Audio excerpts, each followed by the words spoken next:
What's going on, ladies and gentlemen? Welcome. I am testing a little bit of a new, well, it's not really new. It's kind of going back to an old setup. I'm not 100% sure if it's going to work. So hopefully you guys will be able to let me know in chat. Okay, I do see people coming into chat, so that's good sign. And I should be streaming on YouTube and Twitter right now. So we'll see how this works. And of course, the second I go live, my wife starts texting me. It's just always how it goes, isn't it? So anyway, what's going on? Gay for Crow. AU 106, what's going on? See you at Rare Evo. Yeah, I'm definitely planning on being there.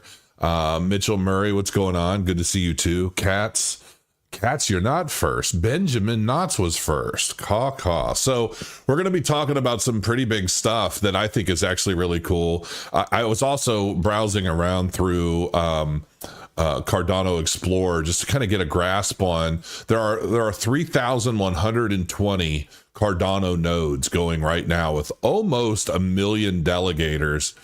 I'm actually surprised to see. So there are 902,000 people delegating their ADA to about 3,120 nodes. And I was looking at my node, 48% saturation. I have about 35.5 million ADA delegated to the Crow node. So thank you, folks, for supporting it. I have 1,515 delegators. Now I'm curious how many people are holding Cardano that are not delegating to a node? I'm very curious. Let me know in chat how many people are out there that hold Cardano, but you're not delegating to a node for some reason. There really is absolutely no reason you shouldn't be. I even checked my Play wallet and I noticed I have like 5 or 6. I want to say 5 or 6,000 ADA ready to be, like, I can claim them whenever, I can pull them. And I didn't even realize that had grown so much over time. So it's pretty good stuff. So yeah, and if you're not, I would love to see this up to like 80% saturation. I'm not even sure what I can't remember when it starts turning orange and things start, ROA is looking good. I mean, the numbers look pretty decent from what I'm seeing, and they've been doing a little bit better recently. I cannot wait until we're able to start processing multi-chain transactions and generating yields from that. I can't wait. That's going to be such a huge day. And I'm super pumped, and it's coming. There's some stuff coming. So we're going to start major Cardano meme coin SNEC. Eyes epic 21.6% pump. SNEC, the largest meme coin of Cardano, I would say arguably. I'm not sure. Is SNEC bigger than Hosky? I'm not sure. Is there anything bigger than SNEC tokens? Largest meme coin of Cardano has surged over 20% this week, fueled by meme mania and potential for major exchange listings. That would be a really big deal. That would be really cool to see. I'm pretty sure they sent me 1 million SNEC tokens. Somebody did, whether it was just like a big holder or what, I'm not 100% sure. Nobody's messaged me and said, hey, I sent you some tokens. I'm not even sure if they're the real tokens. I have no idea. I should probably look into that maybe, because I mean, it said the value of what somebody sent me was like $1,000 or something. So I'll have to look into that. The meme cryptocurrency SNEC, one of the largest assets on the Cardano blockchain, has seen a significant surge this week, adding over 20% to its value. The price of SNEC, known for its snake mascot, rose from 0.00227 ADA to 0.00277 ADA since Monday. So, okay, the price increase has pushed SNEC's market cap to 203.74 million ADA. That's going to be huge when Cardano gets back like $3, $4, $5, equivalent to $97.56 million. That's crazy. Currently, the token ranks as the third largest asset in the Cardano ecosystem, trailing only behind World Mobile Token and Singularity Net. Yeah, and then we see this article that we went through yesterday. It's basically a bunch of BS that was debunked. So yeah, SNEC is back above 200 million ADA market cap. That's cool. So actually, before I get into this, let me see. I'm going to touch base on this because I thought this was important. So I mentioned recently that I had bought Ondo. I bought like a few thousand Ondo tokens, primarily because of its relationship with Coinbase and BlackRock and real world assets and things. And I didn't do a big deep dive. I just kind of announced that I bought some. And I think I got like 3,700 of them total. And I'm looking at it like I'm just going to hang out, sit on them long term. I don't know what's going to come of them, but I did find this article interesting that I found today. This BlackRock related crypto is termed the strongest ETH beta that nobody is talking about. And I thought this might be an interesting read over. Coinbase-backed tokenization project Ondo Finance is currently one of the most touted tokenization projects. A crypto trader terms it the strongest Ethereum beta ahead of the Ethereum ETF decision. Ondo Finance, now I bought this at like 90 cents, it is tipped to be the strongest Ethereum. Ethereum's up 1.36%. Wow. Trading at $3,800 now. I mean, it was just $3,000 not that long ago. It really pumped with this whole ETF stuff. What happened? One trader noted in his extremely bullish latest tweet, the BlackRock ETH ETF is about to get approved, citing a video of Larry Fink, CEO of BlackRock, saying the next step is the tokenization of financial assets. Another researcher touts that the real-world asset narrative will soon explode. The trader notes that Ondo has been a top performer behind L1s and memes this week. The bestest and strongest ETH beta that nobody is talking about, but will be soon. Here's the thing. I mean, its primary use case is just a governance token. Like, it's not like a... well, I don't know how big of a deal this will get, but when you break down everything that's related to the ecosystem that Ondo is going to play a role in, it could garner a lot of attention rather quickly, and it could get much bigger over time. I just got notification that I was just trying to print a little robot on my printer, and it just stopped and said there's spaghetti strands. I'm like, all right, great. One trader reacted to the tweet stating Ondo is the strongest ETH beta that nobody's talking about, but will be soon. Another crypto trader wrote that if you can't buy securitized tokens, you can buy Ondo, which is the next best thing. He also predicts Larry Fink to announce more plans for tokenized assets too. I find it very interesting how Larry Fink has become the spokesperson for real world asset tokenization on the blockchain, right? And I feel like because of his ability to get things done within the US government, and him basically being able to it's really kind of snap his fingers and say, I want this, and they say, okay. I mean, let's be real about it. It seems to be he can pull a lot of strings. Why it matters. In late March 2024, Ondo Finance announced that it is shifting backing assets of its OUSG token from a less desirable short-term treasury bond ETF to BlackRock's BUIDL tokenized fund.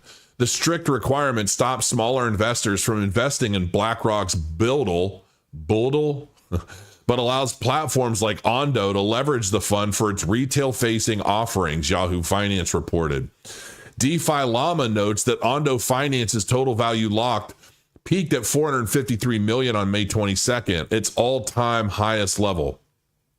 Into the Block data reported a surge of 52.3% in large transaction volume, with 84% of Ondo holders in profit and 15% at break even. The concentration by large holders stands at 92%, with around 63% of holders accumulating the tokens for 1 to 12 months. To me, I'm looking at that, we'll see what happens by the peak of this market. If we have a peak, if we're in a super cycle, maybe we don't have a peak. But I definitely find the token interesting, and there's still a lot I need to learn about it.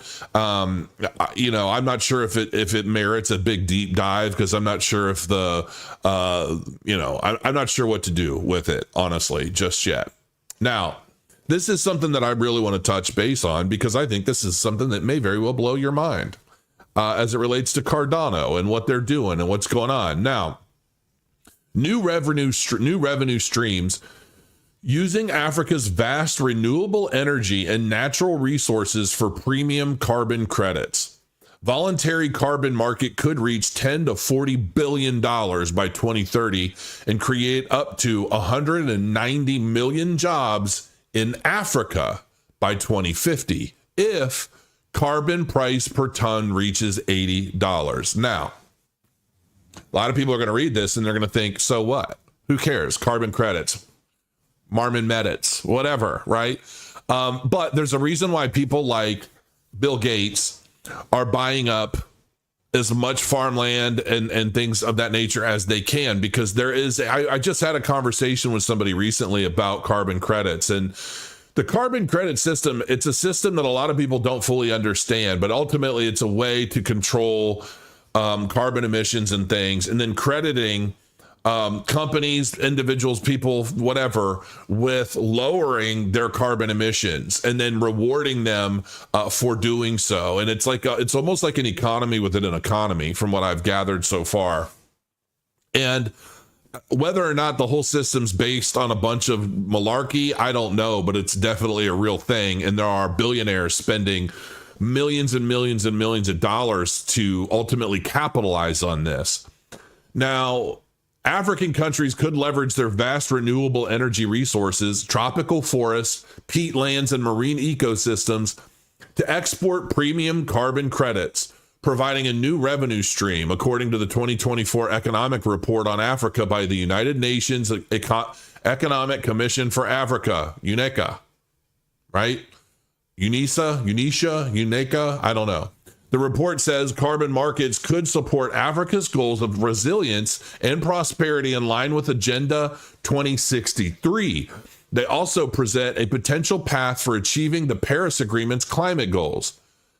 Now, there's a whole lot of stuff going on with Africa. And like down here, the report shows that in 2022, while the VCM value was approaching a mere $2 billion, the value of traded carbon permits in global markets reached a record of $909 billion. Here's the thing that I want you to understand. For those of you that have time and you're interested in learning, go read up on all of the untapped resources of Africa. Okay. You're talking a huge continent with so much in resources, and a lot of it is still yet untapped. And I find it very interesting that Cardano and its associated development teams and, Cardano Foundation and all these people have been ultimately trying to build a framework within Africa to teach people of different countries in Africa how to develop on the Cardano blockchain and how to best utilize Cardano for building a blockchain-based economy. And a lot of people overlook this and they think Africa. And here's the thing. So many of us, we're very much in our own bubbles, right? And we're very much in our own kind of world of, if it doesn't affect us directly, it doesn't exist kind of thing. And it's very, very interesting because even politically, we see this on a grand scale. People think that, like the whole $20 an hour or whatever it is, minimum wage in California, where they brought that in and everybody's all excited thinking, yay, we're going to make so much money for doing so little. And then what do we see? A lot of people are thinking, oh, that's not a big deal. Other people in other states are thinking that's not a big deal. Let California figure it out. It doesn't affect me. But then what you see is you're seeing an influx of McDonald's restaurants who are jacking the prices up of their Happy Meals to like $20, and they're replacing their staff with robots. The first one is in California, go figure. So it's funny because I see that all of these narratives of different things that we don't think affect us at all because we're thinking, well, that's Africa. They're far away and, it's a totally different place. Doesn't affect us. But it does, because what this is going to do is it sets trends and it tells people of other places on what they should be doing. But beyond that, we're thinking to ourselves, Africa so far away, all of the resources that they have untapped and untouched, it just seems like a distant thing that, when you think about Cardano or you think about blockchains overall, we think to ourselves, well, how does this affect me right now? How is this going to benefit me right now? It's like everybody listens to the same radio station, that what's in it for me, WIIFM, and this is going to get bigger. So listen, Cardano founder celebrates major network milestone. This is yesterday. After years of anticipation and meticulous development, the Cardano network has reached a pivotal milestone with the launch of Realfi. The founder of Cardano, Charles Hoskinson, is celebrating this significant achievement, marking a new era for the blockchain platform famed for its scientific approach. In a tweet, Hoskinson praised the Realfi team for its hard work over the years, building up the innovation's launch. The Cardano founder went on to say that in addition to a strategic alliance with the World Mobile team and Atala Prism, Realfi represents the vanguard of efforts to bank the unbanked using the Cardano blockchain. This, ladies and gentlemen, is one of the prime examples and the prime reasons for Cardano's existence overall. It's also one of the main reasons why they haven't been developing this blockchain in a way that throws a bunch of shit to the wall, trying to be first to market, patching holes as they find them. This is why they're doing this all with this peer-reviewed scientific approach to make sure that what they put out to the public works when it's launched and not having to go work backwards to fix problems that they weren't relevant, that they didn't know about or they didn't care about, or, oh, we got to get this out, we'll deal with the problems later. Okay. This is exactly why Cardano has been built the way it's been built. It's been designed from the ground up with things like this in mind. I'm incredibly proud of JJT O'Connor and his team for their hard work throughout the years leading to the creation of Realfi. And we're going to go to the website. I'm going to show you what this is a little bit more.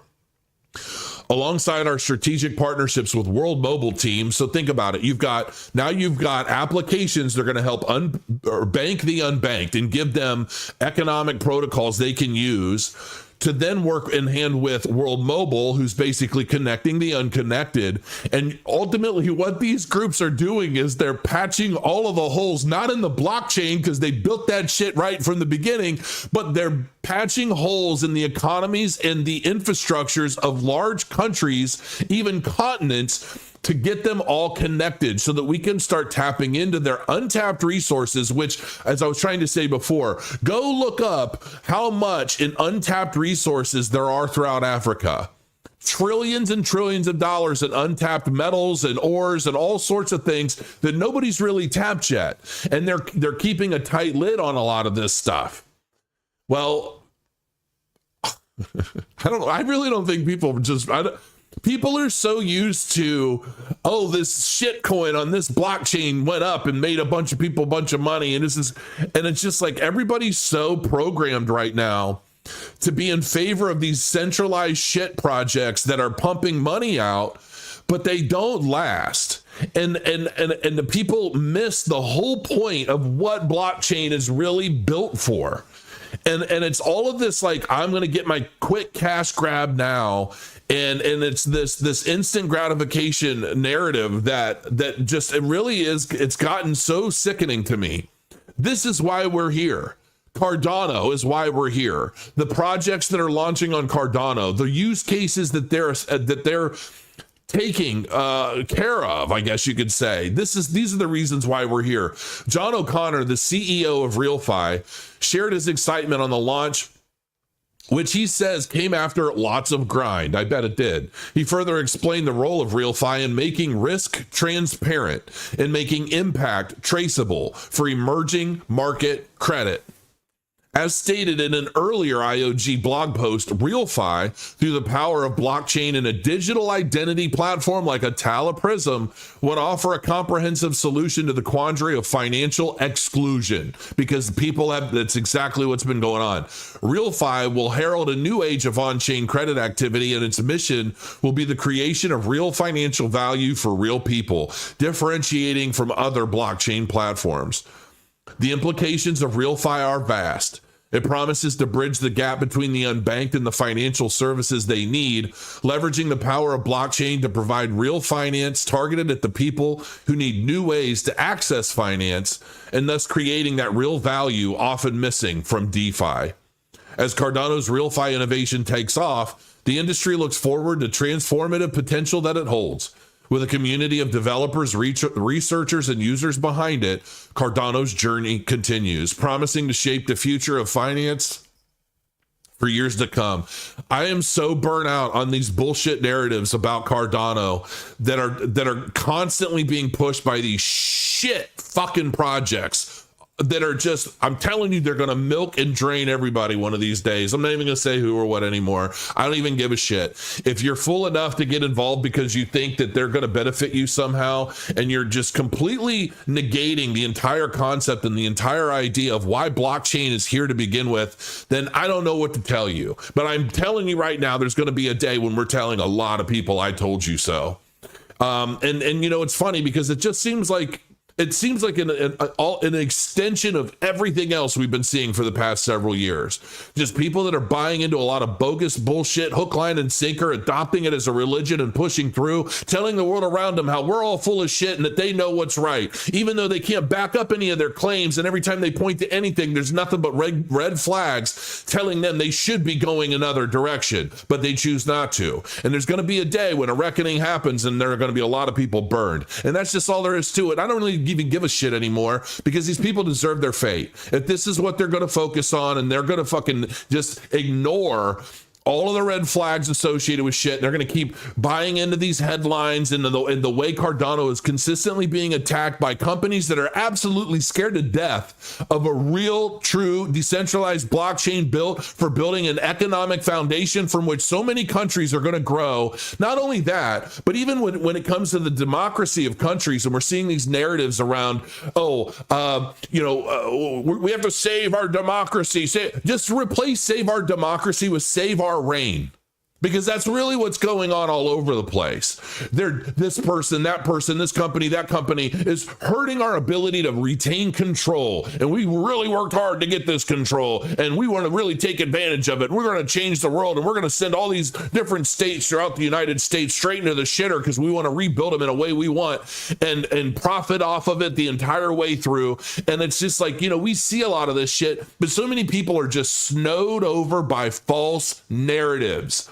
And people today are so fucking lazy that they simply will not do any work to better understand what's going on for real. And it's like you can try and try and try, and you can try and basically tell people, what's really going on. And, people just don't give a shit. They just don't give a shit. And the way cryptocurrencies have changed just since 2017, the way the narratives have changed, the way everybody's just going after that quick buck, and everybody's being programmed to do that. And it's not even really the fault of a lot of people out there. It's the fault of those who perpetuate these bullshit narratives that are trying to capitalize on the weaknesses and the ignorances of the new money, the dumb money, the money that's entering the space, hoping to try and change their lives, looking for a way to improve their position in a world where everything is more expensive, everything is going absolutely fucking crazy, and nobody knows what direction to turn, who to look for, nobody knows what to do or even what's going on. Even myself, I worry because I see what's happening, and it scares the absolute shit out of me. But all I can try to do is maintain my focus on what I know is important in the long term, not worry so much about what I think is going to happen short term, because if I did and I only focused on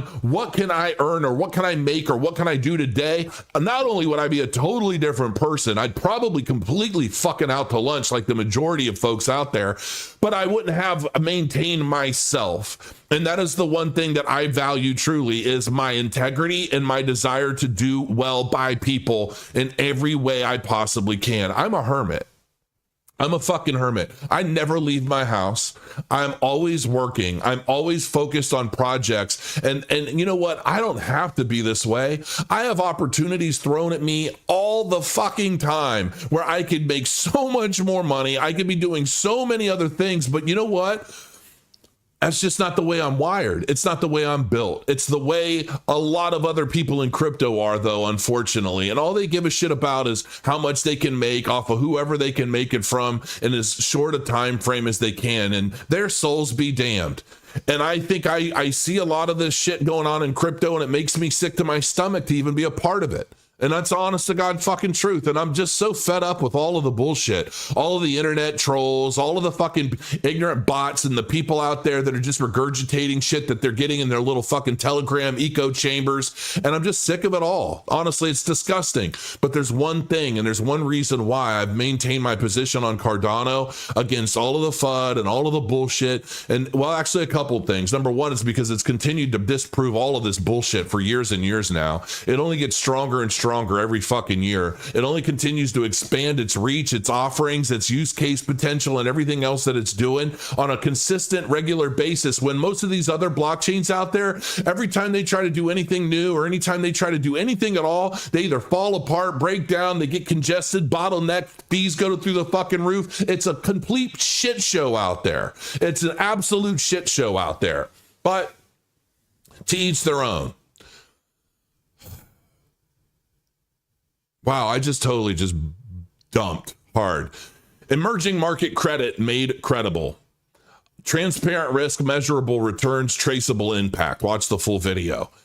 Impact analysis tools. Basically, they're basically building a banking system for the unbanked, and it's all going to be on blockchain with this Realfi, and I absolutely love it. Financial analysis tools.